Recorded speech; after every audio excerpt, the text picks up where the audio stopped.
He said, come as you are, all you heavy laden and burdens with sins, all you that are weary and are tired, and all of you that your wits end and you can't take it no more, and you feel there's no way out. Listen, I'm going to correlate this with the days of Noah in the ark. You don't have to be no Bible scholar to know about the story of Noah. Listen, Christianity in the Bible is prevalent in America. So I know a lot of you, even though you're not saved, you got to have some knowledge about the scriptures, some knowledge of the stories, and particularly Noah. I'm choosing Noah because Noah built an ark, and because there was a coming storm, a flood coming, and he tried to warn the people, listen, there's a flood coming, there's a storm coming, get in this ark with me, get yourself saved. And the people wanted to go on and continue having their fun. They didn't want to give that up. They lived for the moment. They lived for the instant gratification. They lived and they were led by their emotions. There's nothing wrong with emotions as long as it's in it's healthy and it's balanced and it's according to God's best interests and intentions for you, his goodness for you, man. So I don't want to sound preachy all the time because I really want to talk to you. But the Bible does say in the book of Noah, in the book of Genesis, that in those days that God wanted to finish with the race, because in those days it was so much wicked. Wicked was prevalent at that time. And there was a lot of sexual promiscuity. God made sex, and sex is good within the marriage. I believe that, but the adulteries and men having sex with other men's wives and so forth on, and the infidelity, the unfaithfulness and the wickedness and the bloodshed and the murders, the land was full of blood. So God warned Noah and said, build the ark. I'm going to send a flood. Well, I believe the Lord is saying that today, and he's been saying it for a long time. 1,000 years is like a day to the Lord. So he's spoken, and it's a permanent word, and it's for today. And you say, well, all these years passed by. Listen, what he said, everything that he said is going to come to pass. And I come with that ancient voice of Noah's warning to the people that were making merry and breaking bread and having all this fun and wouldn't heed. You get on YouTube and you want to see the most exciting thing that's going on. You don't got time to hear some guy trying to be a preacher to try to tell you about some, you feel as though he's trying to tell you how to live your life. I'm not telling you how to live your life.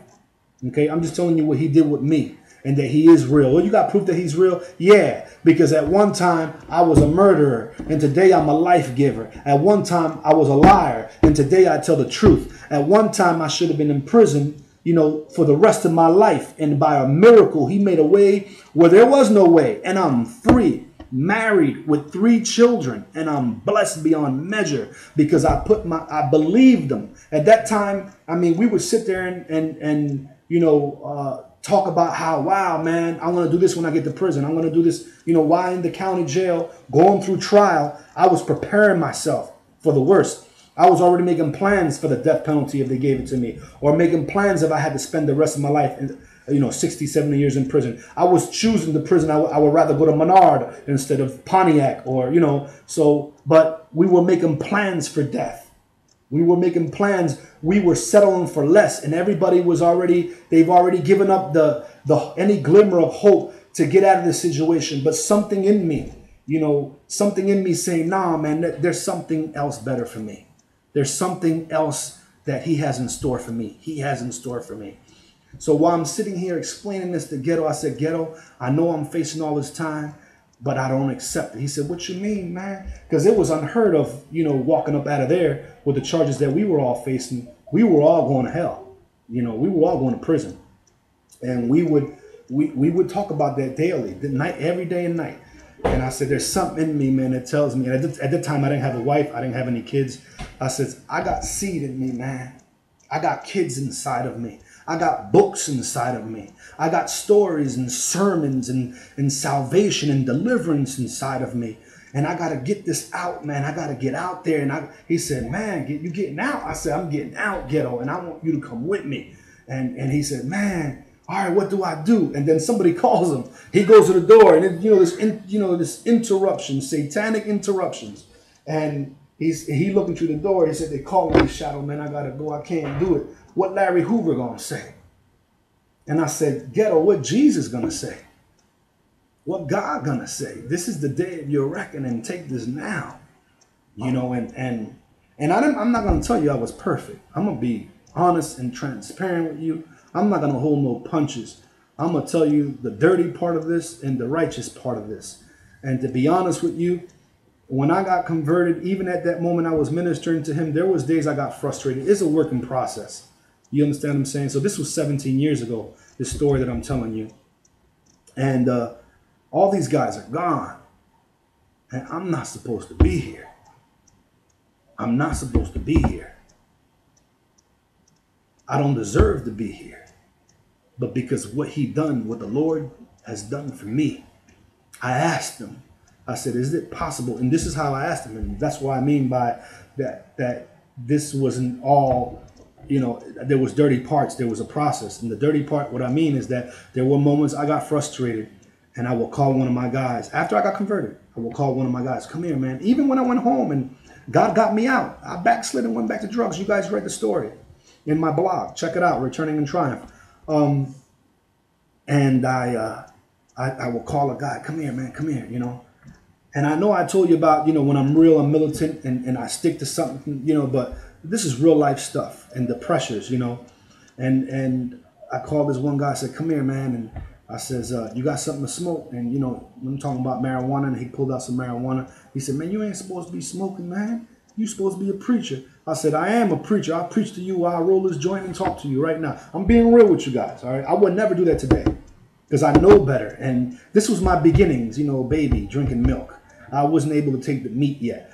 But nonetheless, God gave me power to really affect people like Ghetto because his heart was touched. Even though he didn't verbally confess, his heart responded. His eyes, his soul, I saw his soul responded, you know. But, you know, they said that Satan is the prince of this world, the prince of the power of the air, according to Ephesians chapter 2. He's the prince of the power of the air. There's a current, a force in the heavenlies. See, people think this devil with horns and a pitchfork is in hell. He's not in hell yet. He is in the heavenlies, in the spiritual realm. And the spirit of the world.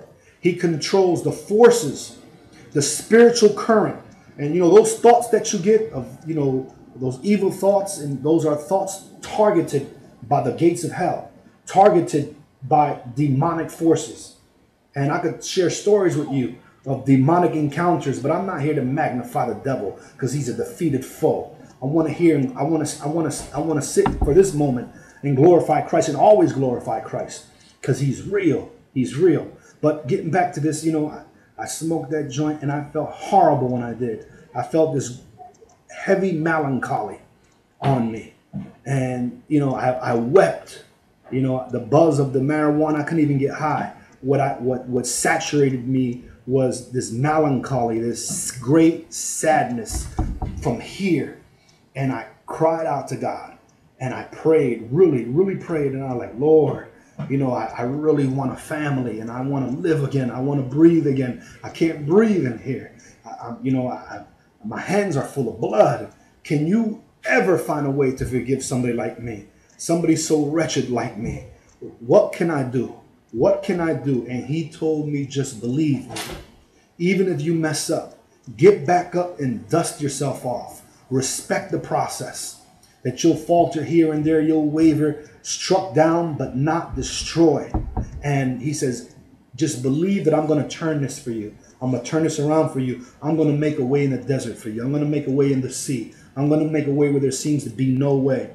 And I just, with all that was in me, I just gave a cry. You know, sometimes you don't have words to pray and to implore him for mercy, for forgiveness, for deliverance, for a breakthrough. I just needed to get out of there. And he said to me, within its time, son, you will be out. I promise you that. And sometimes we question if it was that actually God speaking to us, or was that my own imagination, my own voice, you know. And so that's where the journey began. And so today with the ark, I say to all of you, build that ark. The ark inside of you, the faith. Make a connection with God.